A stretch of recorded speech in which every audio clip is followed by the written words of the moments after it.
이스라엘은 전쟁 중입니다. 정확히는 침략당하고 있습니다. 가혹한 수탈이 계속됩니다. 미디안 군대가 온 땅을 황폐하게 만들었습니다. 이 거친 현실 한복판에서 한 사내가 포도주 틀에 숨어 있습니다. 바로 기드온입니다. 전쟁 중에도 생활은 이어집니다. 살아가기 위해 먹어야 합니다. 먹기 위해 굴욕을 감수합니다. 포도주 틀 안에 숨어 있습니다. 좁고 어둡고 습합니다. 그곳에 웅크려 앉아 밀 이삭을 몰래 타작합니다. 무척 비참하면서도 숭고합니다. 삶의 모순이 고스란히 녹아 있습니다. 바로 그곳에서 기드온은 자기 생애의 가장 결정적 만남을 경험합니다. 천사가 나타나 그를 이렇게 부릅니다. 큰 용사여. 비웃고 놀리는 것처럼 들렸을지 모릅니다. 기드온은 지금 너무나 무력합니다. 그 거창한 호칭과 전혀 어울리지 않습니다. 결정적인 선언이 이어집니다. 주님께서 너와 함께 하신다. 성경 전체가 한결같이 증언하는 복음입니다. 하지만 그 어떤 고결한 진리도 때로 누군가에게 날선 칼날처럼 다가올 수 있습니다. 아프고 지친 시간을 보내는 사람에게 더욱더 그러합니다. 그 칼끝이 기드온 내면에 파문을 일으켰습니다. 영혼의 거센 소용돌이를 불러왔습니다. 마침내 참아왔던 울분을 터뜨립니다. 천사를 통해 하나님께 이렇게 따져 물었습니다. 감히 여쭙습니다만 주님께서 우리와 함께 계신다면 어째서 우리가 이 모든 어려움을 겪습니까? 우리 조상이 우리에게 주님께서 놀라운 기적을 일으키시어 우리 백성을 이집트에서 인도해 내셨다고 말하였는데 그 모든 기적들이 다 어디에 있단 말입니까? 지금은 주님께서 우리를 버리시기까지 하셔서 우리가 미디안 사람의 손아귀에 넘어가고 말았습니다. 한마디 한마디가 날카롭습니다. 오랜 고뇌가 빼곡히 들어차 있습니다. 그 사이로 점점 씩씩거리며 들썩이는 어깨, 그리고 붉게 충혈된 눈망울에 맺힌 눈물이 보이는 것만 같습니다. 이 모두를 한 단어로 정리할 수 있습니다. 바로 반문입니다. 정말 주님께서 우리와 함께 하십니까? 라고 되묻는 절규입니다. 전쟁은 짐승의 시간입니다. 맹수로 변한 자들이 서슴없이 폭력을 저지릅니다.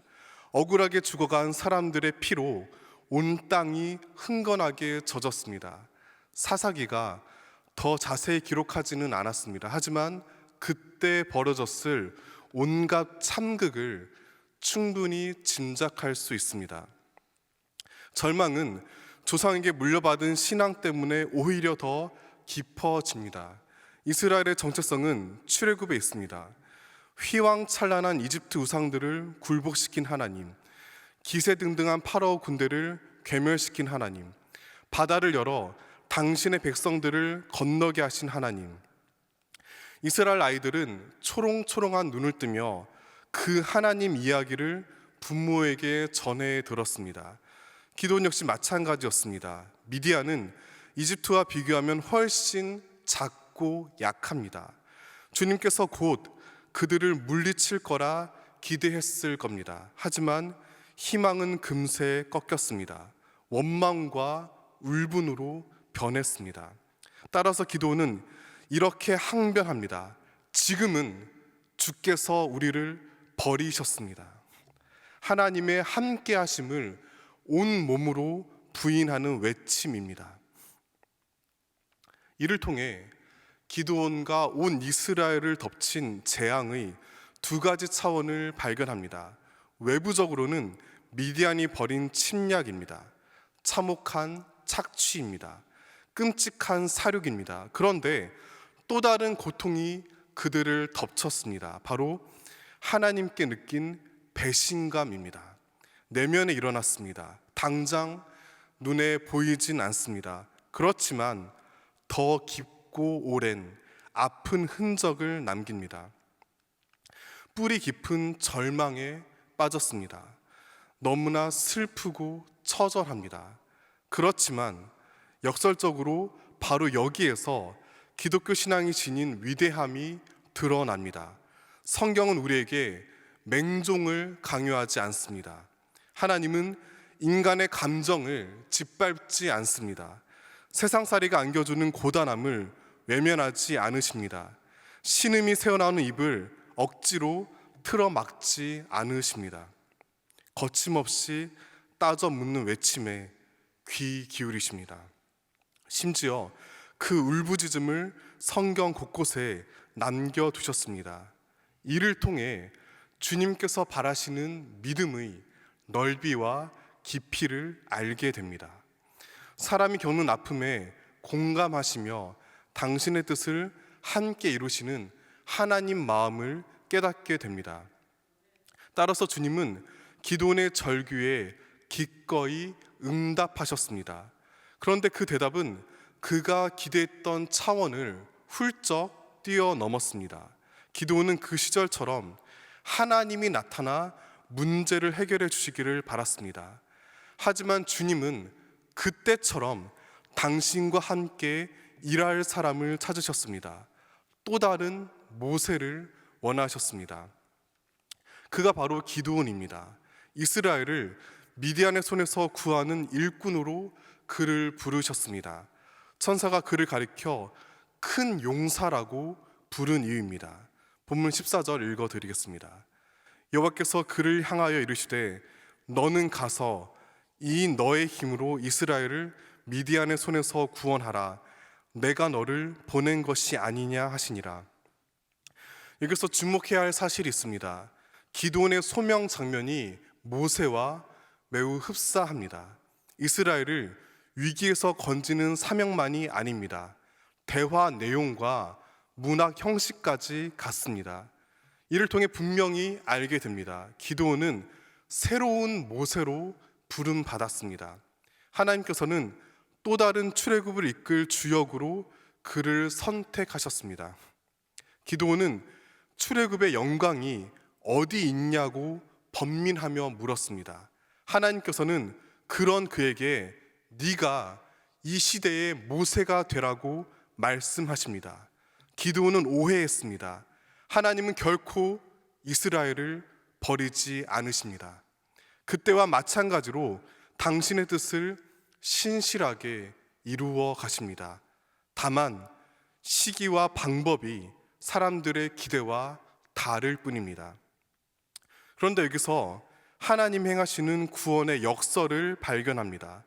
고난을 겪는 누구나 주님의 신실한 손길을 기대합니다. 하지만 막상 그 사명에 참여할 때 두려움에 사로잡힙니다. 현실 속 악의 세력이 너무나 거대하게 보입니다. 반면에 자신은 매우 초라하게 느낍니다. 자기를 미디안에게로 보내겠다는 말씀이 마치 사지로 내보내는 명령으로 들립니다. 그런 까닭에 기드온은 또다시 질문합니다. 15절과 16절 다 함께 읽겠습니다. 그러나 기드온이 그에게 대답하되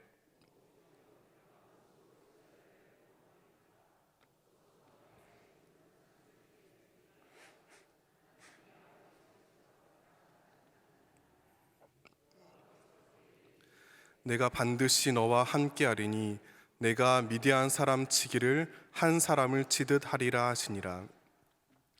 먼저는 하나님이 주제였습니다.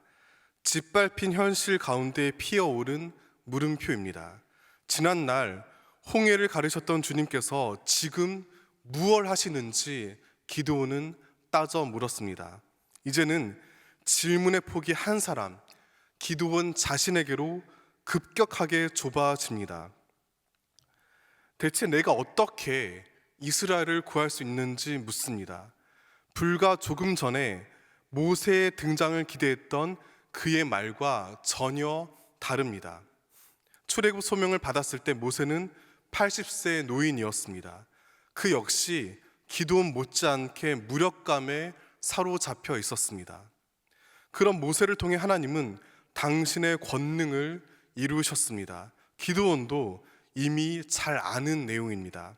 따라서 자신의 약함과 자금을 두고 핑계대는 두 번째 질문은 그 자체가 모순입니다. 그만큼 그는 커다란 충격에 빠졌습니다. 그런 까닭에 하나님은 당신의 임재를 거듭 약속하셨습니다. 앞서 주님께서 너와 함께 하신다라고 미리 말한 이유일지도 모릅니다.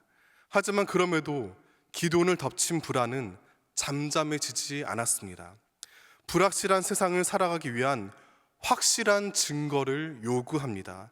이 또한 모세와 비슷합니다. 모세처럼 두려웠던 기드온은 모세와 같은 이적을 경험하길 바랐습니다. 그는 서둘러 집으로 달려갑니다. 염소 새끼와 밀가루로 각각 국물과 빵을 요리하고 돌아왔습니다. 음식을 바위 위에 놓고 그 위에 국물을 부었습니다. 그러자 천사가 지팡이를 내밉니다. 이윽고 바위에서 불꽃이 피어났습니다. 국물로 축축했던 모든 음식을 불살랐습니다. 사람의 경험과 논리로 설명할 수 없는 초자연적인 장면입니다. 도저히 부정할 수 없는 그 어떤 의심도 사라지게 하는 주님의 명징한 임재입니다. 그런데 여기서 또 다른 모순이 이어집니다. 앞서 기드온은 하나님의 함께하심을 간구했습니다. 하지만 정작 주님의 권능을 목격하자 무서워 떱니다. 이렇게 말합니다. 슬프도소이다 주 여호와여, 내가 여호와의 사자를 대면하여 보았나이다.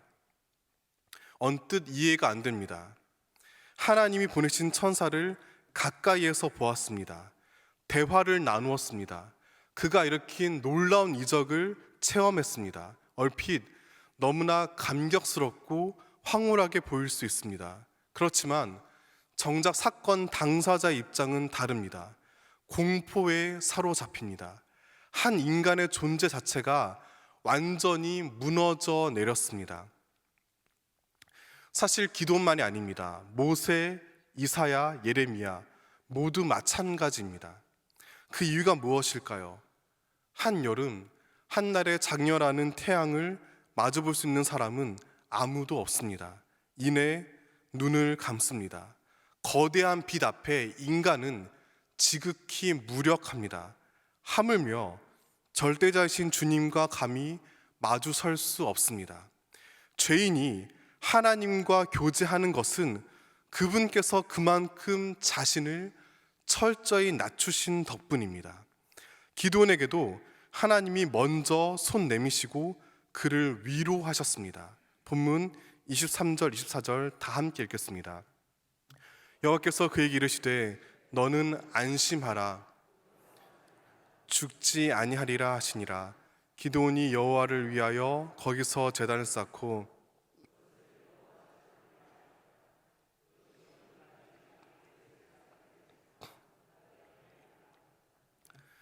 하나님께서 말씀하십니다. 너는 안심하라, 두려워하지 말라, 죽지 아니하리라. 싸늘하게 얼어붙었던 기드온의 심장에 비로소 온기가 돌았습니다. 산산이 부서진 일상의 조각들이 하나둘씩 제 자리를 찾았습니다. 살아갈 힘을 다시 얻었습니다. 그렇기에 그는 삶에서 가장 중요한 행동을 합니다. 바로 예배입니다. 기드온은 주님을 향해 제단을 쌓았습니다. 그곳에서 하나님의 이름을 부릅니다. 바로 여호와 샬롬입니다. 여기서 여호와는 주님께서 스스로 알려주신 당신의 인격을, 따스한 인격을 담은 이름입니다. 성경 원문에 더욱 가깝게 발음하면 야훼입니다. 즉 여호와 샬롬, 야훼 샬롬은 샬롬이신 주님 혹은 샬롬이신 나의 하나님으로 이해할 수 있습니다. 여기서 샬롬은 오늘날 우리에게도 무척 친숙한 히브리어 단어입니다. 흔히 평화라는 뜻으로 잘 알려져 있습니다. 물론 맞습니다. 하지만 정확하지는 않습니다. 평화를 포함해 더 깊고 더 넓은 의미가 있습니다. 바로 온전함입니다. 구체적으로는 여러모로 균형 잡힌 상태와 조화로운 관계를 나타냅니다. 가령 성경에서 샬롬의 저울추와 샬롬의 되는 조용한 물건을 가리키지 않습니다.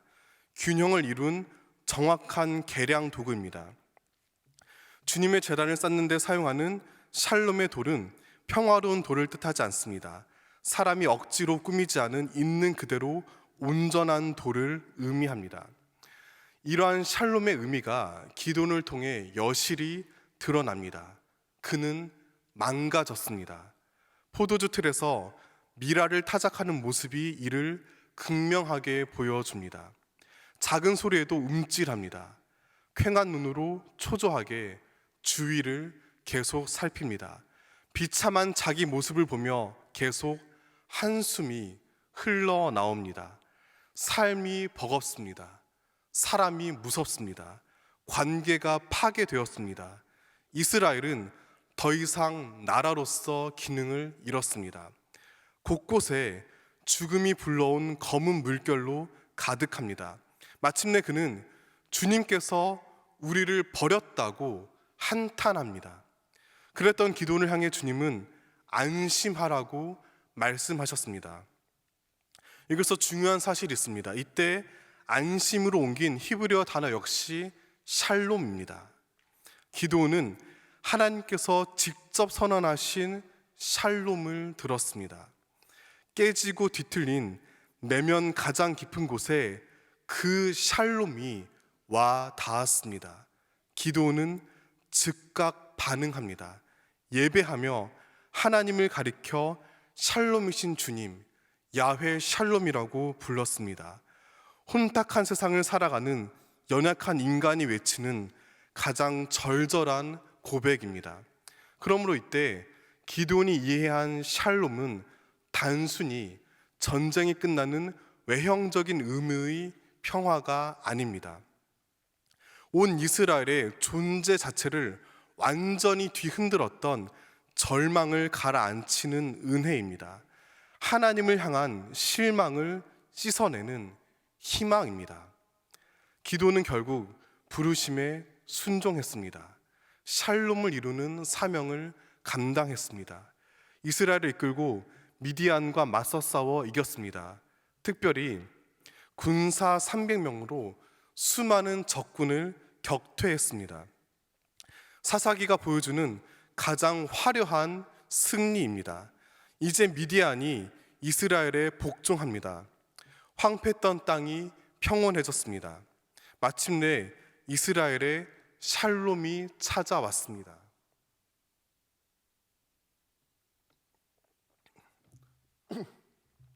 그러나 기드온을 통해 이룬 샬롬은 곧 치명적인 한계를 드러냅니다. 그는 백성들에게 받은 막대한 금을 가지고 제사장 의복, 즉 에봇을 만들었습니다. 이것은 훗날 이스라엘을 타락시키는 빌미가 되었습니다. 게다가 그의 아들 아비멜렉이 아버지 뒤를 이어 권력을 장악합니다. 거침없이 살육을 저지르는 폭군이 되었습니다. 이스라엘 땅은 또다시 황폐해집니다. 샬롬이 사라졌습니다. 사사시대만이 아닙니다. 이스라엘 역사에 샬롬의 회복과 상실이 끊임없이 반복됩니다. 다윗과 솔로몬으로 이어지는 황금기가 잠시 있었습니다. 하지만 그 후 남과 북으로 나누어집니다. 외적의 침입이 반복됩니다. 정치적 혼란이 이어집니다. 마침내 북이스라엘은 아수르에, 남유다는 바벨론에 의해 멸망합니다. 심지어 예루살렘 성전이 무너지는 충격적인 장면을 목격합니다. 시간이 흘러 놀라운 은혜로 바벨론 포로 사례에서 돌아와 성전과 성벽을 재건했습니다. 그럼에도 여전히 불안은 잠잠해지지 않았습니다. 그렇지만 하나님은 당신의 백성이 겪는 그 모든 절망을 내버려 두지 않으십니다. 참된 샬롬을 이 땅에 이루기 위해 예수님을 보내셨습니다. 그런 까닭에 천사들이 깊은 밤 양떼를 지키던 목자들에게 그리스도의 탄생을 알리며 땅에서는 하나님이 기뻐하신 사람들 중에 평화로다라고 찬송했습니다. 예수님 자신도 화평하게 하는 자에게 복이 있다고 선언하셨습니다. 이러한 예수님의 샬롬이 가장 결정적으로 드러난 곳이 있습니다. 바로 십자가입니다. 주님께서는 십자가 위에서 이렇게 울부짖으셨습니다. 나의 하나님, 나의 하나님, 어찌하여 나를 버리셨나이까? 여기에 대한 해석이 분분합니다. 평소 즐겨 암송하시던 시편 22편 1절을 인용하셨다는 주장이 설득력 있습니다. 그러나 이 장면은 그 이상의 훨씬 더 깊은 울림을 안겨줍니다. 예수님은 참 하나님입니다. 동시에 참 사람입니다. 인간이 살아가며 겪는 모든 아픔과 시련을 몸소 겪으셨습니다. 그 중에서도 가장 큰 고통이 있습니다. 바로 지난날 기드온이 경험했던 하나님으로부터 버림받음입니다. 하나님이신 예수님께서 하나님께 버림받았다고 절규하셨습니다. 인간의 언어와 논리로는 도무지 설명할 수 없는 신비로 가득한 고독입니다. 온 우주를 관통하는 아득한 절망의 절정입니다. 그렇지만 십자가는 이대로 끝나지 않았습니다. 요한복음 19장 30절 다 함께 읽겠습니다. 예수께서 신 포도주를 다 이루었다 하시고 먹이를 영원히 떠나가시니라. 사도 요한은 그날 예수님께서 십자가 위에 매달려 숨을 거두시기 직전에 하신 말씀을 우리에게 들려줍니다. 바로 다 이루었다입니다. 십자가는 가장 완전한 온전함입니다. 샬롬의 완성입니다. 이를 통해 분명히 깨닫게 됩니다. 주님의 샬롬은 막연한 고요가 아닙니다. 진공 상태에서 창백하게 다가오는 적막이 아닙니다.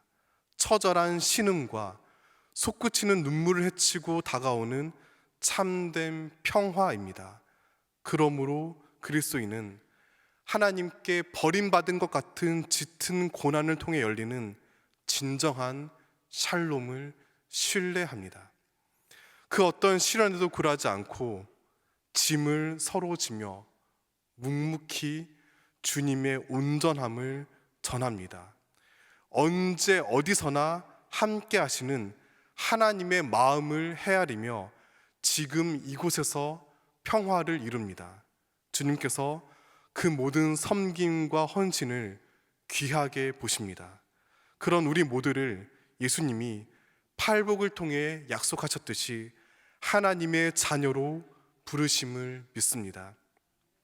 그 믿음을 가슴에 품고 삶의 그 어떤 위험 속에서도 하나님의 샬롬을 바라보며 살아가는 저와 여러분 되기를 진심으로 축원합니다.